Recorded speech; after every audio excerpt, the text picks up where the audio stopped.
cruz es el símbolo por excelencia de los cristianos. Lo usamos como prenda de vestir, como pulsera, como collares, lo usamos en nuestra habitación, en los carros, ya no se diga en las iglesias. Pero en realidad sabemos qué significa la cruz. Mateo capítulo 27 narra la escena de la crucifixión de Jesús y pone varios personajes en ese capítulo burlándose de Jesús, diciéndole: si eres hijo de Dios, bájate de esa cruz; si eres el rey de los judíos, bájate de esa cruz. Incluso los religiosos le dicen: si te bajas de esa cruz, creeremos que tú eres el hijo de Dios. Pero Jesús no se bajó de la cruz, porque su plan en ese momento y lo que estaba aconteciendo era sumamente importante. Era la culminación de su ministerio y era pues la victoria más grande que pueda existir en el aspecto espiritual. No solo significó el pago por nuestros pecados y el poder acercarnos a Dios, sino que también era la inauguración del reino de Dios en la tierra. Ese reino de Dios que no se adapta a los parámetros del mundo, ni a lo que el mundo piensa o exige. Jesús en ese acto estaba inaugurando el reino de Dios con otros valores y otros parámetros. ¿Y por qué es la victoria más grande de la historia también? El ser humano a través de la historia ha logrado grandes avances de la ciencia, en la medicina, literatura, en las leyes, pero nada se compara con esto. Efesios capítulo 2, el versículo 11 al 22, explica que la cruz es por lo cual los hombres se pueden reconciliar entre ellos. Pero sobre todo, más importante, es que a través de la cruz se logra la reconciliación de los hombres para con Dios. Y eso no tiene ningún precio, no tiene ningún valor. No hay manera de cómo escatimar esto. También Mateo explica este acontecimiento del templo, que el templo, su velo se rompe en dos. ¿Qué significa esto? Algunos piensan de que significa que nosotros ahora tenemos acceso al lugar santísimo, que ya no hay impedimento para acercarnos a Dios. Otros piensan que significa que Dios salió del templo.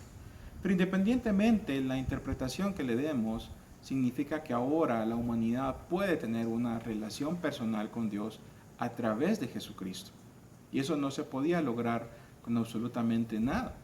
Y es lo que debe interesar al hombre. Ahora, la pregunta es: ¿por qué nosotros debemos de acercarnos a la cruz hoy, en este día en que recordamos la muerte de Jesús? Nosotros podemos responder esa pregunta primero mencionando que hay algunas personas, cantantes u otras personas que predican la palabra, que enseñan que debemos ir a los pies de Jesús, que debemos de adorar a Jesús desde ahí. Pero en realidad también tenemos que recordar los pies de los discípulos. ¿Por qué? Porque Jesús se humilló de esa manera. Se humilló tanto que se hizo siervo. Pero más que siervo, sino que fue un sustituto de nosotros. Y él mismo lo dijo: no hay amor más grande que el que un amigo dé su vida por otro amigo. No hay manera más grande de medir el amor que ese sacrificio. Sin duda, nosotros podemos pensar que los que estuvieron más cerca de la cruz fueron los primeros creyentes. ¿Por qué? No solo porque muchos de ellos murieron crucificados igual que Jesús, torturados, quemados, de diferentes maneras crueles y difíciles, sino que también porque los primeros cristianos pensaban en los demás antes que en ellos, compartían de sus bienes, amaban a sus semejantes, y no solo a los cristianos, sino que también a los desamparados, a las viudas, a los niños abandonados, etc. Así que nosotros nos acercamos más a la cruz en la medida en que nosotros amamos más a las personas, en la medida en que nosotros ponemos nuestras prioridades en segundo lugar. Por eso la cruz es el estándar al cual nosotros debemos de aspirar. No tener dinero, no tener fama. El éxito lo podemos medir a través de la cruz. ¿Quiénes son los que se acercan más a la cruz? los que aman más a sus semejantes.